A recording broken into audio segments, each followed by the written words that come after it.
Okay, so here's why Toymaker is one of the most terrifying villains in Tower Heroes. His little uniqueness gimmick goes like this. He makes dangerous toys and weapons. Seems pretty simple, huh? Not really. He's the easy boss of Frigid Fortress on the map with a different boss on every difficulty. So wouldn't the hard boss be the most terrifying and important? It's like that on all the other event maps. But not here. The hard mode boss is a prisoner. The Toymaker's prisoner. Let's take a look at all the enemies on the map. Alright, before we talk about them. Snowdrop, Snowgunner. They're probably just employees. Wait a second. The medium boss, Snow Monster, eats them. Well, Snowdrops.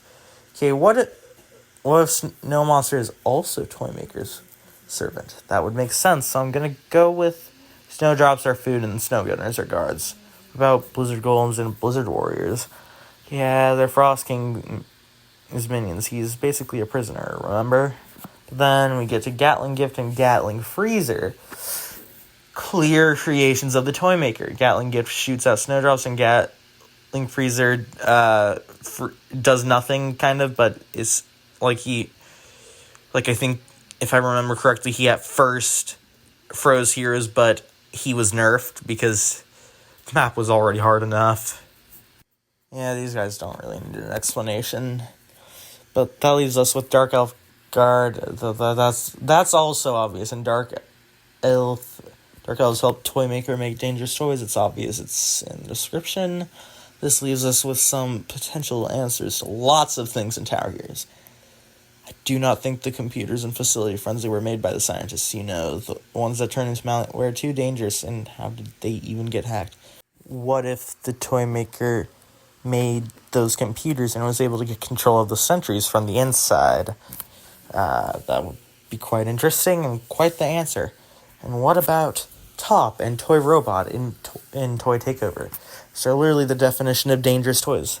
Safe to say Toymaker probably made those. I found this out after the script was written. Toymaker actually summons Tops. So yeah, you definitely made those. And wrapped gift, why is there a monster in a gift box? Oh, Toymaker might have made them, right? Well, yeah, probably. And this is a bit of a stretch, but what about Chomsky from Pumpkin Paranoia? What if those were made by Toymaker as well? What about, the map was made by both maps were made by the same person. And what about Smiley Face and Blotchy? Smiley Face seems to be a bouncy ball, and that's a toy.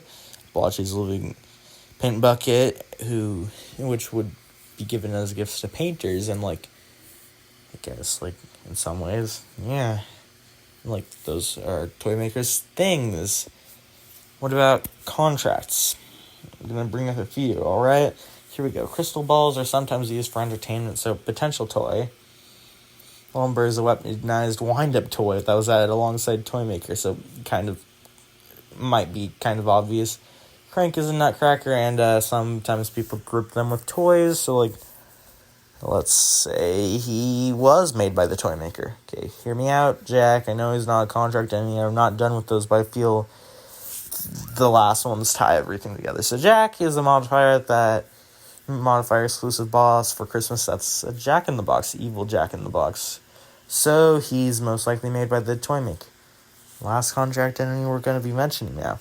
Stan the Spam.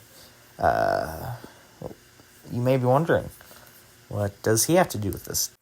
Doesn't he look a little robotic? A machine like he'd be made by the Toymaker?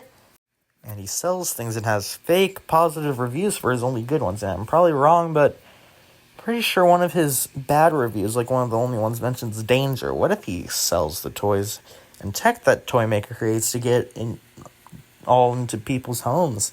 Without Stan the Spam, a lot of Toymaker's plans would fall apart. He's nothing without Stan.